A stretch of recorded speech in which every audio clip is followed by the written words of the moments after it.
Hola, sóc l'Enric Aguilar i sóc director, guionista i productor de Big Bang. Big Bang és una sèrie jove, en la qual està representada no només una generació, sinó jo crec també un moment actual, no? Una generació que es basa, jo crec, una mica en la inestabilitat i en la desorientació, que no ha de ser necessàriament una cosa negativa, no? Anem canviant de carrera, no sabem ben bé què fer, se'ns dona llibertat absoluta, però realment no sabem molt bé quina és la nostra vocació. Busca feina!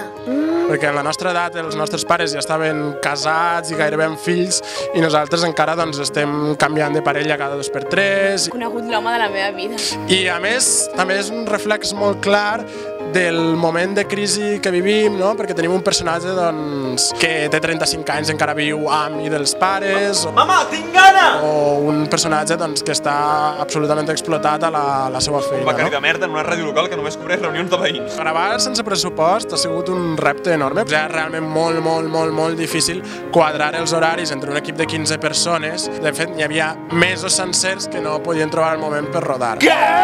Nosaltres el que volíem fer al principi era només un episodi i després presentar-lo a algun lloc o veure si podíem aconseguir finançament. El que passa és que l'equip estava tan motivat que vam acabar fent tota la sèrie. Vaig molt cansada. Si ho haguérem de tornar a fer, segurament ho faríem d'una altra manera. Jo crec que buscaríem noves formes que ara estan molt de moda, com són el micromecenatge o crowdfunding, no? Que es basa una mica en aconseguir finançament a partir de microaportacions de gent anònima, no?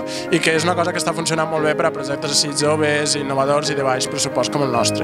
Bueno, ja recordo un moment que vaig passar bastanta vergonya, perquè no només la gent de davant de les càmeres passa vergonya, sinó també la gent que estem al darrere. En sèrio? I que va ser, per un tema de 13, teníem que posar una revista porno, però era una revista porno que havia de tenir una portada molt concreta. Jo també vull que em xucli. Llavors el que vaig fer va ser dissenyar-la, buscar una senyora amb uns pits així bastant imponents, i després, esclar, va arribar el moment d'imprimir-la, no? Llavors vaig arribar allà a una impremta i jo recordo que anava tota l'estona justificant-me amb els treballadors d'allà, no, és que això és per una sèrie, que no sé què, ha de quedar aquí, no? I em posava nerviós i suava i vaig passar molt malament, realment. És un projecte que m'ha suposat des del principi, des del guió, passant per la preproducció, realització, postproducció, promoció, aprendre moltíssim, no? I que jo espero que després de tot aquest esforç enorme que hem fet amb poquíssims recursos es veig recompensat amb totes les vostres visites i els vostres me gustes al Facebook. Gràcies.